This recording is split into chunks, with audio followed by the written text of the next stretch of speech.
Hi everybody, you have found what to play next, where we bring everything that is awesome in gaming like this. So we are checking out a couple games that we got from the indie dev community. We like to bring them to you so you can follow the development. And also so you can just find an awesome game. So Moonfire Saga, a Secret Saga, was just released. Yes. So we've always tried to walk the path of light, but they stole what hope we had. The moment they took him from us, immortality is akin to demonhood. Oh my gosh. So they made someone into a demon that we cared about. Decay will devour them from death to dust. In the shadow of the moon, their dying breasts will burn and their soul will bleed into the sky. My goodness! We're on the warpath here. Alrighty.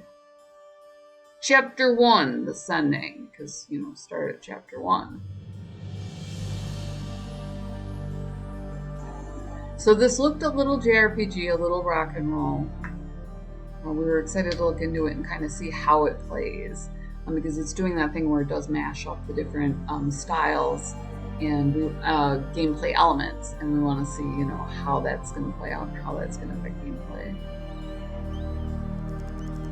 I awaken with my hand amongst the sand. My head is pounding, my vision deeply blurred. I hear seagulls circling the shore, but can barely manage to see. I try to rub what feels like sea salt out of my eyes, only to introduce the sand that still covers me. I can barely move. It is at that moment I hear footsteps approaching me. I try to glance up at them, but fail to even make out the features of their face. I raise my arm for help and feel an assertive grasp clench my wrist. I anticipate them pulling me up and am rolled over instead. I turn my face to the side and spit sand, barely able to breathe. I can't muster enough strength to even move. I feel hands grasp around my body, searching through my belongings. It is only then that I take notice of something within my pocket, just as they take it from me. For a while, all goes silent. I wonder, are they just going to leave me here to die? I try to turn to them and raise my hand for help. I don't care that they took anything. I'm just trying to... This is terrible! What am I trying to do? My mind starts shuffling and I can't seem to keep grasp what's happening. Before long, everything fades. So we were shipwrecked somehow. You really are alive. Oh, good. We do have rescuers. Hey, you're finally awake. I can't believe it. Are you all right? How do you feel? How do I feel? So we're in some sort of carriage. My vision slowly comes to as I weakly glance around. Propped against the corner, I sit inside a small, semi-enclosed wagon. Across me are what appears to be two elves, and a boy and a girl. The boy elf, both smaller and younger than the other, looks up at me with excitement. The girl extends her palm out to me with a moist rag atop it. Please take this. It might help your fever. I raise my hand to protest, but she gives me no choice. She tosses it into my lap and leans back against her side of the cabin. Glad we found you when we did. The birds looked eager to pluck at you for a second. The second you stop breathing. The wagon teeters consistently, and a small silence ensues, only to be disrupted mere moments later. Look at how cute they are. I love their little ears. The younger elf leans in towards me, eyes burning with a strange curiosity. So, what are you even? Fender, that's rude. Girl snaps at her brother as he shrugs, seeing nothing wrong with this prodding. I look at them both in bewilderment. I guess I'm a female. We'll go with a girl. What do you mean? I'm just a person, I say to them as they tilt their heads in confusion. A girl? Well, I can see that. But, what's a person? A human. Never seen a human before? Where am I?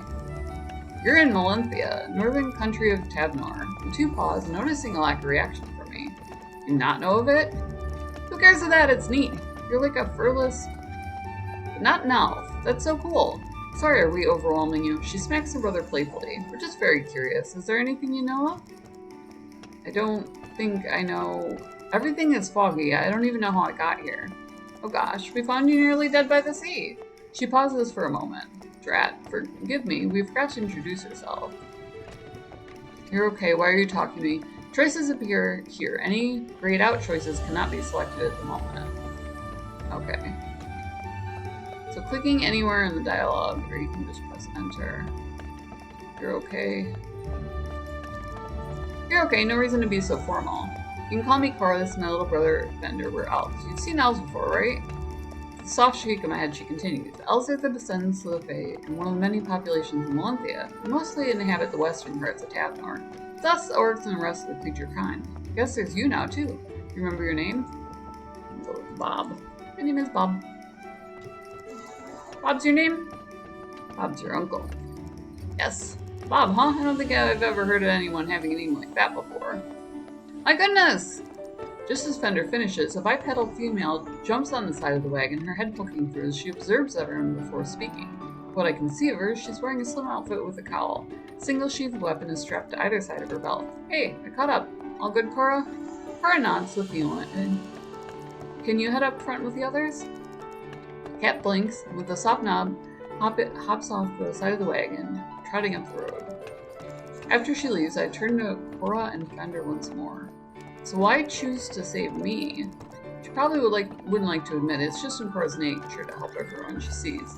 It's part of my duty, right? Really, it's the right thing to do. What do you mean? I'm to be the next Seeker. If I can't follow the path of Aswin, what kind of elf does that make me? Where are we heading? Back home to Havenhearth. We were called back. He hangs his head. I look at Cora for more, but she stares out the window, her arms crossed. Before we go further, the majority of your game is the user interface. The game saves periodically. Thumbing through my pocket, I'm surprised to find a few slivers of gold. Whatever the person was after, they didn't need these. We're gonna roll for stats. Alright. Clackety clackety, we get 16 gold, bringing that baby home. Now you have two choices. One for a random stat increase, or two for... what do I choose? 2 random stat. Click to roll. 14! Does a 14 hit? +1 to rogue. Roll for the other stat. Does a 17 hit? +1 to luck. Now rolling 1 stat decrease. 7. Well, that's not good. -1 to arcana. Confirm your character? We'll go with it. Character sheet updated. Click to save. We're doing a lot of clicking. Alright, cool. We got another background, so we're gonna get some story. Game saved. I think a little else as I gaze out the window to the side. To the sky. Moon hangs full and well lit in the day. Air is crisp and refreshing. Suddenly Cora's attentive tone heightens my awareness back to the wagon. Did you see that just now, Fender? See what? There, in the trees. I could have sworn I saw something. There's nothing there, Cora. Go check Mayo, please. She was just here. Why don't you? Now, Fender. Fine, he mutters as he hops off the side of the wagon, or the top of the wagon. Try to follow Cora's gaze into the forest as I observe. Can't see anything amongst the trees. Just as Cora's about to speak, the wagon slides to a halt. Bandits in the trees! So we're gonna hit combat. Arrows whack into the side of the wagon. What are you doing? I need to see. She ducks blows and arrow flies through the window. Those are not bandits, they're Colvins. Means they're here for one thing and one thing only. You're here for me, Bob. Colvins, here for you. Colvin thugs, they're no better than bandits. Why are they attacking? Should have mentioned it earlier. I'm the daughter of the queen. We got this. Can agree with that, Bob. She reaches her hands into a small tan pouch by her side, fumbling around for something. If anything happens, seek out. A blast of wooden shrapnel sprays across us. I jump on him. Kicking his helmet and armor, another comes to his aid and shoves me off. Are we gonna get separated? Some of the main foxes attack. Notice a fallen guard nearby, several guards beyond. I grab the sword from the ground and quickly run for Cora. I barely notice the bandit. Behind me, he chucks a throwing axe that grazes my... Fight the bandit, obviously. I let instinct take hold of me. Does a 15 hit? A 15 doesn't hit? What the heck? Blade cuts into my clothes and I can feel as it draws blood. A deadly dance ensues. Oh no. Where did they take her? Barely catching my breath. I point to the trees ahead. Come with me, you'll be safer in the trees. Swiftly follow, knowing I'll surely perish. The forest here was dense. Stay with me, but close. Step further into the thicket, I spot something hanging from a bush. I notice it's Cora's pouch. I see a soft glow from inside. An aqua stone. Was that what she was reaching for? She must be close. Bandits yelp, pulling away from Cora with an oozing stream of blood dripping from his arm. The wolf puts a paw out to me, signaling he could take care of it. First Fox sweeps at him with a dagger. Guard parries with a simple flick of his blade. Bandit manages to slash him before he has time to block. Use the stone. No knowledge is the stone, but I go to use it anyways. We'll succeed at 10 hits! Hold it up to the bandit and feel a warmth in my palm. I want to see what this thing does. Wolf used the light as a distraction. Both bandits quickly down. Ferd lets go of Cora and turns through the trees. I'll thank the moon you made it, Rain, and with Bob at that. Much as I'd like to chatter, I must return to my men. Follow in safe distance. Don't leave the trees until the fighting is stopped. She's in trouble. Cora takes the pouch and we head back. We emerge from the trees as a familiar path. She walks over to the bandits. I'm not scared of my fate, dog. Your queen is not mine. I defy Lavera's rule. She's not the one to... The only thing you defy are the creatures of Melanthia and the place you once called home. They just off him? They just killed him.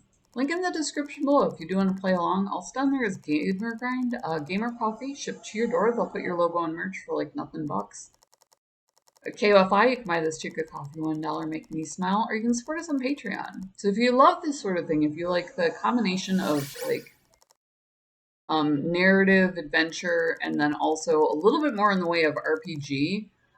It was once, solely the purview of RPGs, so it does still have a lot of those elements in it, but this is a good one, and it did just come out. So like I said, link in the description below. Most of all, hit subscribe and hit the bell. A little thumbnail will pop up, so if this is your jam, like I said, you would have found another awesome game. You can roll up your character, go on an adventure. Who is Rain? Find out more about, the party that you're traveling with. Eventually, track down what happened to you, how you wound up on the beach in the first place, and all the mysteries, that they're laying out before you. So there's a lot of storyline in here. It's pretty in-depth. A little bit like D&D. If you did miss D&D Night, this is a good one to pick up, so. Most of all, hit subscribe, hit the bell, hit like. We love you guys. We love that you're always along for the ride, and we'll see you next video. We're gonna see if we can get to the next story, the next plot point. Why would they attack you? The name of Aswin. Oh right, I have much to teach you of this world. We're the Colvins. They're knights. Family reigned during the Second Era, before illness overtook her. Okay, so they unseated the other people, but it looks like it was political. There was a hex. Why would they attack you? And the Queen's daughter, Lavera slowly lost her support, and any good act she does hardly gets noticed. Getting distracted. Queen is her primary goal, but they'll do anything to harm us. Lorebook updated. Can't place in my mind even now. The only thing I know is Bob. Me, nothing about me. Did I ever even have any past? So I'm gonna have to find out about myself. From Zenmir. So you're learning more about the countries. Zenmirian forest cat. Not all forest cats settle in the countryside. Other time, perhaps. Oh, alright. Cora turns to me, noticing something. Bob, are you hurt? Oh, thanks. Yeah, because I got pretty beat up. I can do it myself. So he takes a healing potion. I'd like to see you head up front again. Expect trouble. Oh, cool, and then it pops us out to Melanthia, and we get to see our progress here. Toadstool Passage. We are here. There's the main quest. So we travel back to, I assume we're heading to Remogus Castle, but looks like we're gonna stop somewhere along the way. And we get another chapter. Oh, not even. It says just a waypoint, so we're not even into the next chapter. That's crazy. Creature standing approaches and kneels before Cora. Meet some new characters. Got a rapier. Pleasantry's my seeker. Someone you need not kneel. This is Bob. She's joining us through Havenhearth. Interesting. And then I have different conversational options.